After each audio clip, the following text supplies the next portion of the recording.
Cuaca yang cerah membuat pemandangan di bukit satu pohon terlihat sempurna. Kebiasaan menyantap beragam hidangan ini biasa terlihat di Sulawesi Tengah. Sayur santan ini disebut utakelo. Sayur ini biasanya dinikmati bersama ikan palu mara atau disantap dengan ikan bakar dan ikan duo khas Palu ini. Minuman saraba dari jahe melengkapi hidangan khas Sulawesi Tengah ini. Bagi masyarakat Sulawesi Tengah, menyantap utakelo sudah menjadi kebiasaan sehari-hari. Utakelo yang berbahan utama daun kelor memang merupakan makanan khas daerah Sulawesi Tengah, khususnya suku asli Kaili. Sayur ini dicampur dengan santan sehingga rasanya gurih dan lezat.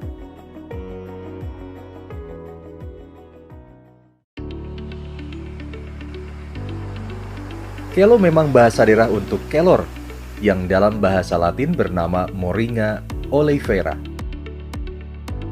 Tanaman ini sudah terkenal di seluruh dunia karena kandungan nutrisinya yang sangat tinggi.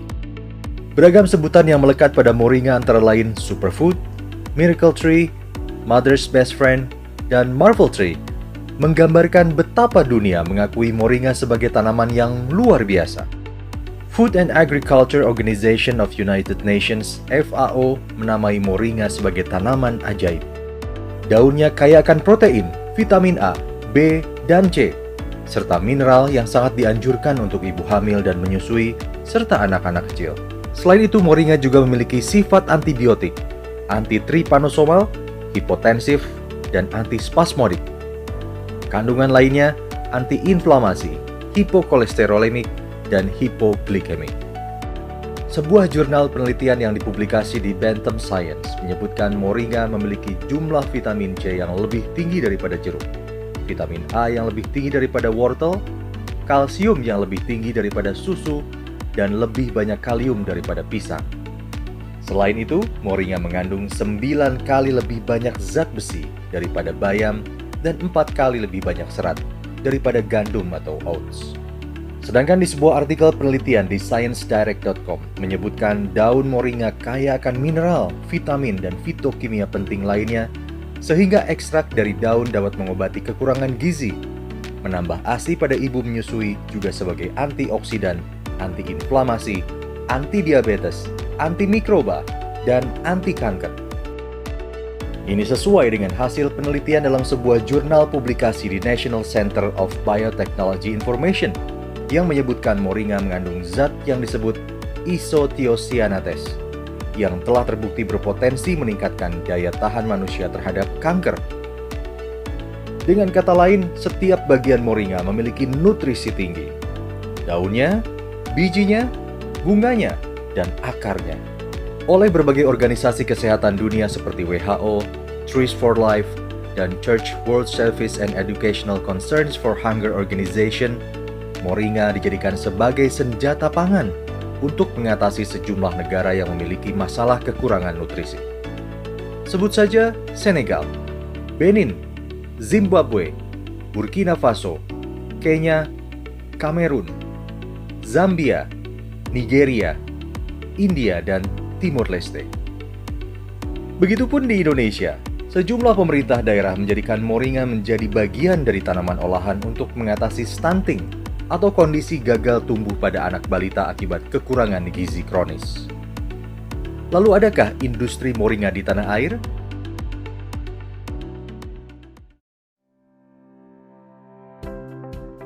Sejak 1 dekade terakhir, industri pengolahan moringa telah tumbuh di tanah air dengan beragam produk jadi. Industri kecil menengah atau IKM Matanari di Sigi, Sulawesi Tengah ini misalnya. Meski baru berusia 2 tahun, hasil olahan moringanya telah dikonsumsi hingga Singapura. Lahan kebun tanaman moringa seluas setengah hektar ini setiap 2 minggu bisa memanen sekitar 50 kg daun moringa. Daun ini kemudian akan dicuci dan dikeringkan. Hingga pada akhirnya diolah menjadi bubuk masker moringa dengan jumlah 5-6 kg. Setiap panen, 250 kemasan masker moringa dapat diproduksi IKM Matanari. Sang pemilik Pinem Gembira mengaku tidak berpikir panjang saat memulai usaha ini karena situasi ekonomi yang cukup sulit saat itu. Moringa itu pastinya di Sulawesi Tengah banyak banget, ya banyak dan berlimpah banget di Sulawesi Tengah ini. Nah, jadi selama ini digunakan untuk masak doang. Nah, saya melihat peluang di internet, ya kan, di artikel-artikel orang bahwa moringa itu manfaatnya jauh lebih banyak. Nah, akhirnya saya belajarlah bagaimana caranya mengolah moringa. Nah, saya belajar berkali-kali tapi gagal juga gitu. Tapi memang dasarnya saya sendiri itu orangnya nggak tahu menyerah, ya kan. Jadi akhirnya saya dapatlah produk, kami bisa membuat moringa, produk masker ini.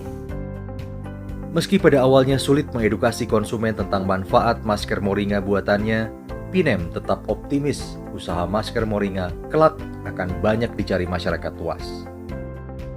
Apalagi masker moringa ini konon dapat menyehatkan wajah dan mengurangi jerawat dan flek. Hanya berjarak 500 meter, sebuah IKM moringa lain tengah tekun membuat produk lainnya. Namun, bukan daun moringa yang mereka olah. IKM Moringa Kalimbubu di Sigi ini justru mengolah biji buah moringa untuk menghasilkan minyak moringa. Tahapannya memang lebih panjang dibandingkan pengolahan daun. Tanaman moringa dibiarkan tumbuh hingga tinggi dan menghasilkan buah di tangkai-tangkainya. Perlu kehati-hatian untuk memetik buah di ranting-ranting kecil. Setelahnya, buah moringa ini harus dikupas dahulu untuk mendapatkan bijinya. Biji-biji ini lalu dibersihkan dan diolah dalam sebuah alat pres. Minyak moringa murni pun perlahan keluar dari biji-biji ini. 15 kg biji dapat menghasilkan 50 botol minyak moringa murni. Memilih biji kelor yang bagus itu dengan melihat besarnya dan kualitas kelor itu dari kita merendam biji kelor itu. Apabila dia terapung, itu kualitasnya bagus. Dan yang tidak bagus itu yang mengendap ke bawah, seperti itu. IKM Moringa Kalimbubu pada dasarnya dikelola oleh 20 ibu rumah tangga yang sangat tekun. Namun untuk membantu proses produksi, mereka bekerja sama dengan Rumah Sehat Holistic Easy dan membuka kesempatan magang bagi para mahasiswa. Keseriusan ibu-ibu ini terlihat dari proses produksi yang teratur, bersih, dan higienis.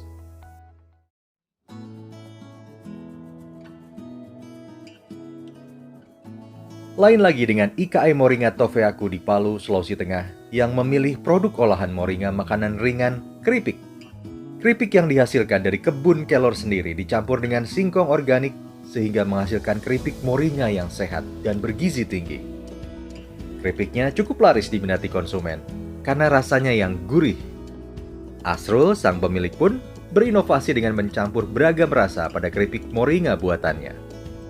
Dibantu istri dan sejumlah warga sekitar, Asrul bertekad konsisten dalam mengarungi nasib sebagai pengusaha moringa.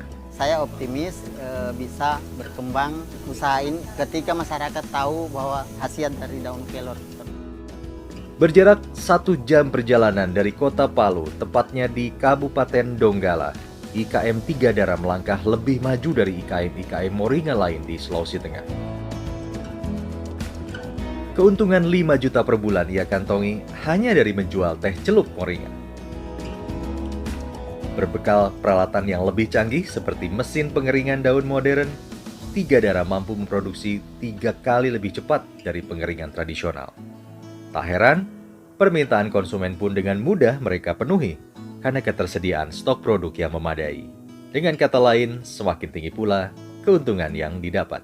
Kalau untuk 500.000 itu modalnya itu mulai dari beli ini batangnya, daunnya yang 2.000 tadi, terus kemasannya kayak ini harganya 7.500 satu pieces, terus kemasan ini juga ini 100.000 per 100 pieces, terus upah yang ngelorotin 2.000, jadi ditotalin ya 500.000 kurang lebih modalnya untuk 1 kilo teh kelor, dapatnya 1 juta keuntungannya gitu. Dalam skala yang lebih luas, pemerintah daerah kabupaten kota di Sulawesi Tengah memang serius mengembangkan industri moringa. Tugas kami adalah sekarang mengedukasi masyarakat tentang potensi kelor tersebut. Jadi sekarang masyarakat ini kan kalau kita kenalkan jadi berharap bahwa nanti ke depan itu kelor itu bisa terus dimanfaatkan, ditingkatkan produksinya termasuk pemanfaatannya. Jadi nanti ke depan masyarakat itu intinya itu kita sepakat semua bahwa IKM ini adalah boleh dikatakan sebagai pilar utama dari ekonomi kita. Tidak hanya di level industri kecil menengah, Indonesia juga telah mengambil bagian dalam industri moringa dunia. PT Kelor Organik Indonesia atau KOI menjadi pabrik moringa terbesar di Indonesia dengan standar internasional dengan luas 60 hektar. Tepung moringa dibutuhkan untuk menjadi bumbu masakan dan minuman di seluruh dunia. Mereka itu memakainya untuk campuran di makanan. Jadi bisa di-mix menjadikan minuman, dicampur dengan kopi dan minuman jus dan minuman dingin atau minuman panas lainnya. Nah, untuk masakannya mereka selalu dicampurkan seperti pengganti tepung, Pak. Jadi dicampur dengan tepung yang mereka akan membuatkan seperti kue, cake, seperti itu, seperti puding dan lain-lain. Dan itu akan jadi bahan campuran makanan untuk meningkatkan kualitas gizi dan nutrisi di dalam makanan tersebut. Mereka memasok tepung moringa yang dibutuhkan untuk menjadi bumbu masakan dan minuman di seluruh dunia. Selain itu, industri kosmetik dan obat di dunia telah menggunakan moringa dalam kandungannya. Kebun moringa seluas 5 hektar ini menjadi titik awal standar internasional itu diterapkan. 6 hari dalam seminggu, PT KOI melakukan panen. Saat panen, puluhan pekerja pun melakukan panen dengan hanya mengambil daun terbaik, yakni daun dari tangkai tengah. Sedangkan daun dari tangkai teratas dan terbawah dibiarkan. Tidak ada pestisida atau bahan kimia apapun yang boleh diberikan pada tanaman. Ini sesuai standar dunia yang mengharuskan moringa diolah dengan metode organik. Pupuk yang diberikan adalah tanaman kelor sendiri yang difermentasi sehingga nutrisinya tetap terjaga. Bahkan untuk memenuhi kebutuhan bahan baku daun berkualitas, KOI menjemput sendiri daun-daun dari IKM-IKM di sekitar, agar memastikan tidak terkena sinar matahari secara langsung. Daun-daun pun lalu dicuci di bak khusus untuk menghilangkan noda atau debu yang tertinggal. Daun lalu ditiriskan dalam mesin sebelum akhirnya dikeringkan di mesin-mesin pengering. Ribuan kilogram daun kering lalu disimpan dalam ruangan khusus dengan suhu yang diatur. Sebagai tahap akhir, daun-daun kering ini akan dihaluskan dalam mesin penghalus sehingga mencapai level 500 mesh dan nano. Proses pengolahan, kita ada beberapa standar untuk tradisional itu untuk kehalusannya. Kehalusannya ada yang 500 mesh sampai nano. Sedangkan selama ini kita di IKM sendiri itu maksimal sampai 250 mesh. Dan kebanyakan dibutuhkan oleh pasar internasional itu kehalusannya di atas 500 dan nano. Inilah kehalusan tepung moringa dengan level 500 mesh. Per 4 kg daun basah menghasilkan 1 kg tepung 500 mesh. Sedangkan ini adalah tepung moringa dengan kehalusan level nano, nyaris tidak terlihat secara kasat mata. Hasil tepung moringa dengan level nano jauh lebih sedikit, hanya 10 hingga 15% dari 1 kg tepung 500 mesh. Namun status pabrik terbesar tidak membuat KOI mudah melakukan ekspor ke negara lain.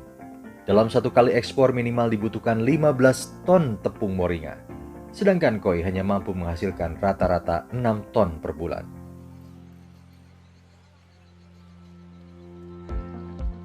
Untuk itu, kerjasama pun dilakukan dengan PT Moringa Organik Indonesia atau MOI di Blora, Jawa Tengah, yang dikelola pelopor industri moringa di Indonesia, Aidudi Krisnadi. Meski belum mencukupi jumlah minimal bubuk untuk ekspor, namun pembeli dari berbagai negara seperti Belanda, Jerman, Kanada, Malaysia, Arab Saudi, Jepang, Ghana, dan Amerika Serikat datang sendiri ke Indonesia untuk membeli tepung moringa. Belum ya. Kenapa? Karena sangat terlambat sih kelor masuk di Indonesia itu. Dunia mengenal kelor sejak 1999, bahkan sebelum itu. Nah, kelor, saya mengenalkan kelor di Indonesia ini baru tahun 2010 dan mulai mengenalkan produk berbahan kelor tuh tahun 2012. Kenapa kelor di Indonesia tidak berkembang? Kenapa? Karena ada stigma mistis bahwa kelor itu untuk memandikan mayat, menghilangkan susuk, menghilangkan aji-aji, ilmu dan sebagainya seperti itu. Jadi sangat-sangat susah. Ditambah lagi ada stigma bahwa di Indonesia ini hanya orang miskin yang makan kelor. Kalau di Eropa hanya orang kaya itu yang bisa makan kelor karena harganya sangat tinggi. Dudi menekankan pentingnya menjaga kandungan nutrisi kelor dalam setiap pengolahannya. Kandungan nutrisi yang tinggi akan menjaga permintaan dunia terhadap komoditi moringa Indonesia. Untuk itu diperlukan proses pengolahan yang benar, yang dinamakan Moringa Nutrition Log Method, untuk menjamin mutu terbaik. Kebun harus dikelola dengan sistem organik. Tidak boleh ada pestisida sedikit pun yang digunakan. 4 jam setelah dipanen, daun moringa langsung dicuci sebelum mengalami fermentasi. Daun juga dipisahkan dengan ranting yang mengandung antinutrien. Selanjutnya, daun dicuci dengan air ozon untuk mengurangi mikroba. Pencucian dilakukan cepat agar zat nutrisi tidak larut dan terbuang. Daun kelor yang telah dicuci kemudian ditiriskan untuk mengurangi atau menghilangkan kandungan air sehingga tidak ditumbuhi jamur. Pengeringan daun kelor dilakukan dengan suhu antara 30 hingga 35 derajat Celcius selama 3 hari sampai benar-benar kering dan kadar air kurang dari 5%. Setelah itu, pisahkan kembali dari bagian-bagian yang tidak diinginkan yang tertinggal. Kemudian, masukkan ke dalam kontainer plastik food grade. Daun kelor kering lalu ditepungkan dengan mesin penepung hingga derajat kehalusannya mencapai 500 mesh dan nano. Tepung harus dikemas ke dalam alufoil standing pouch zipper dan diberi silika gel, kemudian seal menggunakan sealer continuous. Produk harus disimpan di tempat kering, tidak lembab, dan terhindar dari sinar matahari langsung agar tidak berubah mutunya. Dudi juga menegaskan saat ini baru 20% kebutuhan moringa dunia yang terpenuhi. Dan 80% dari 20% tersebut dipenuhi oleh India yang konon kualitasnya diragukan dunia. Menurutnya, saat ini moringa berkualitas tinggi justru berasal dari Tenerife, Spanyol, dan Indonesia. Sejumlah negara dengan nilai impor moringa tertinggi di dunia diantaranya adalah Jerman, Inggris, Prancis, Belanda, Italia, dan Spanyol. Data ini menunjukkan betapa besar potensi industri yang bisa dimasuki Indonesia. Bahkan nilai pasar moringa dunia bisa mencapai 1.000 triliun rupiah per tahunnya. Kini, Kementerian Perindustrian tengah mendorong industri moringa di tanah air. Potensi besar yang dimiliki Indonesia selayaknya menjadi batu pijakan yang kokoh untuk memacu pelaku industri di Indonesia untuk masuk ke kancah industri dunia. Sebenarnya moringa ini sudah dikenal. Nah, tugas kami adalah pemerintah, dalam hal ini Kementerian Perindustrian, pasti mengoptimalkan sumber daya yang ada untuk menjadi suatu kegiatan yang bermanfaat. Bahkan kalau bila kita katakan ini menjadi suatu kegiatan industri, walaupun skalanya mungkin masih kecil menengah. Karena melalui kegiatan industri inilah terciptanya nilai tambah. Nilai tambah di sana pasti akan menciptakan peluang kerja yang lebih besar lagi. Dan yang gak kalah penting adalah bagaimana kita mengoptimalkan potensi sumber daya alam ini supaya lebih dikenal dan juga manfaatnya atau khasiatnya ini bisa dinikmati oleh masyarakat lokal, khususnya seperti itu. Kedepannya ketika memang ini sudah dikenal, memang kita harus menjadikan produk ini unggulan di pasar global. Saat ini, total industri moringa di Indonesia masih sekitar 50 perusahaan dengan total produksi per bulan 10 hingga 12 ton tepung moringa. Rasanya memang tidak ada alasan bagi kita sebagai warga negara Indonesia untuk tidak memanfaatkan tanaman ajaib ini sebagai bagian dari konsumsi makanan minuman sehari-hari kita. nutrisi yang tinggi jadi salah satu alasannya. Begitu pula, tak ada alasan bagi Indonesia untuk tidak ikut menjadi pelaku utama dalam industri moringa dunia.